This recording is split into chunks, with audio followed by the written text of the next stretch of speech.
그 책을 내면서 늘 이제 고민되는 게 있는데 그게 뭐냐 하니까 이렇게 말로서 설명할 때는 이제 표정도 보고 또 몸짓 손짓을 통해서 이제 그 보완이 되는데 이거를 이제 글로 남길 때 늘 그게 그 이미지화 이게 좀 아쉽고 이제 어려운 마음이 있어서 웹툰이라는 이제 이 이미지화를 잘 표현할 수 있는 이제 그림을 통해서 새롭게 시도를 해본 것입니다. 이제 성경에 나오는 오래전의 그 이야기를 이제 우리 시대 이야기로 이제 현대화하는 것이 흥미롭게 느껴져서 분당 우리 교회에 톡톡 튀는 이 신세대 이 젊은 크리스찬들이 많은데 이제 그 중에서 좀 이제 그것들을 잘 표현할 수 있는 우리 대학생들에게 의뢰를 해서 이번에 웹툰을 한번 넣어봤습니다. 옛날 그 여인 한나가 바로 오늘 이 시대를 살아가는 뭐 취업도 안 되고 또 뭐 부리면 고사하고 결혼도 잘 안 되고 또 이런저런 이제 어떤 인생의 어떤 문제로 막혀 있는 이런 그 상황이 이게 바로 그 성경에 나오는 한나 이야기가 내 이야기구나. 이제 이걸 조금 더 이제 이미지화해서 보여드리려고 이번에 이제 새로운 시도를 해보게 되었습니다.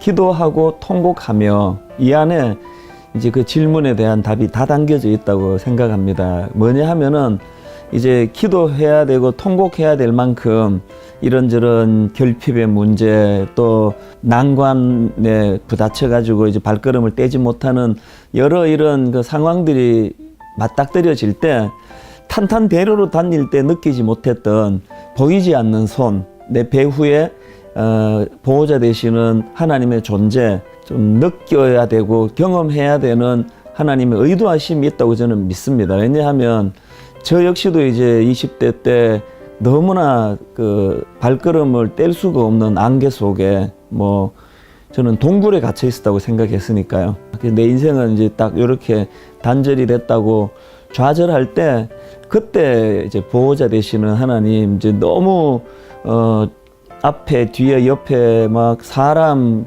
좋은 부모, 사람 좋은 친구, 사람 좋은 스승 뭐 이런 데 쌓여서 위를 볼 생각을 안 하고 살았는데 앞과 옆과 뒤가 다 막히니까 위를 보게 되더라고요. 그 위를 보게 될 때 그때 이제 여전히 손을 내밀어 주고 계시는 하나님이 보여졌고 또 그분이 내미는 손을 발견하게 되고 하는 이런 도구가 제가 20대 때 겪었던 그 절망적인 상황이 주었던 가장 큰 그 혜택이었거든요. 우리 젊은 세대에도 또 이 이야기를 해드리고 싶고요. 그리고 또 하나 제가 이 책을 통해서 이제 그 강조하고 싶은 여러 포인트 중에 제일 큰 것 중에 하나가 뭐냐 하면 우리가 하나님 앞에 기도할 때 이 통곡의 질이 바뀌어지는 이 통곡의 질이 여전히 하나님이 내게 손을 내밀고 계시고 그 하나님의 손을 붙잡을 때 어떤 은혜를 주시는가를 맛보는 도구로서 이제 이 통곡이 쓰여지게 되는 이 변화를 이제 경험하게 되거든요. 그래서 저는 이 책 제목이 성경에서 따온 내용이니까 기도하고 통곡하며 이 메시지에 대한 깊은 의미가 우리 독자분들에게 좀 전달이 됐으면 하는 바람입니다. 이 책 내용에도 그 언급을 했었는데 저는 늘 이제 그 마음이 아플 때 또 이제 난관에 부딪힐 때 막막할 때 이제 떠올려지는 장면이 하나 있는데요. 그게 이제 제자들이 예수님은 기도하러 이제 산으로 가시고 제자들끼리 이제 배를 타고 가다가 풍랑을 만나는데 죽을 고생을 하지 않습니까? 밤 사경이라는 이 표현 자체가 이제 인간의 힘으로는 더 이상 헤쳐나갈 수 없는 절망의 상태.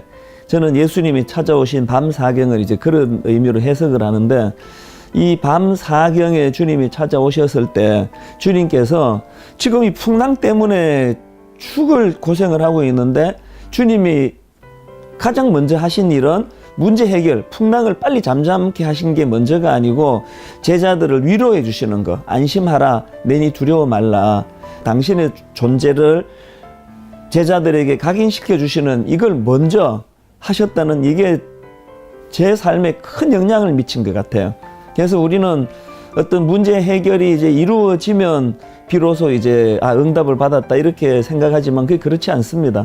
풍랑을 만났기 때문에 안심하라 내니 두려워 말라라는 주님의 위로하심이 경험될 수 있었다고 한다면, 우리가 이제 기도할 때 응답과 관련해서 항상 흑백 논리지 않습니까? 기도 응답 받았다, 응답 못 받았다, 안 해주시더라, 뭐 이런 구도로 나가지만, 사실은 한나를 통해서 우리가 배워야 되는 가장 중요한 교훈 중에 하나는, 한나가 그 불임, 요즘 난임이라고 표현하는데요, 아기를 갖지 못하는 그 상황에서 아기를 갖게 됐다는 이런 단순한 도식이 아니라, 한나가 아기를 가질 수 없는 그 상황을 가지고 하나님 앞에 나갔을 때 기도 응답으로서의 아들을 얻게 되기 훨씬 이전에서부터 하나님 주시는 위로하심, 하나님이 내 하나님이 되시고 하나님은 내 작은 신음소리에도 외면하지 아니하시는 분이라는 이 놀라운 사실을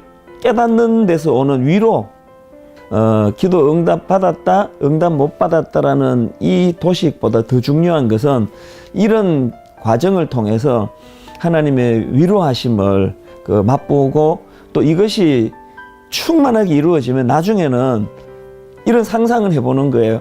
한나가 끝끝내 그 아들을 못 얻었다.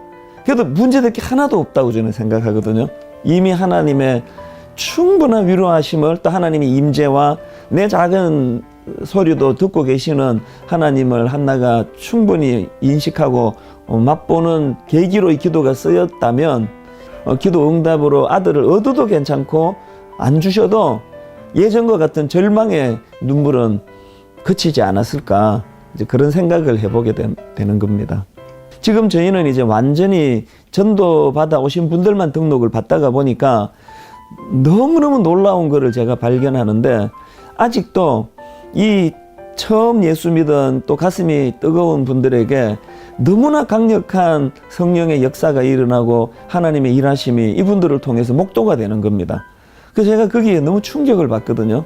예수 믿은 지 6개월 되신 분, 1년 되신 분, 이런 분들이 오늘도 일하시는 하나님을 경험하고, 뭐 눈물의 예배를 드리는 건 기본이고, 가족을 다 전도해가지고 주님 앞으로 인도해 오고, 또 뭐 인생이 드라마틱하게 바뀌어지고, 이런 일들을 보면서 저는 그것이 큰 저에게 도전이 되고, 또 이게 내가 얼마나 목사로서 이게 나도 모르게 매너리즘에 빠지기 쉽고 늘 하는 이야기를 읊조린다 그러잖아요. 되뇌이기 쉬운가를 그분들을 통해 제가 자극을 받거든요.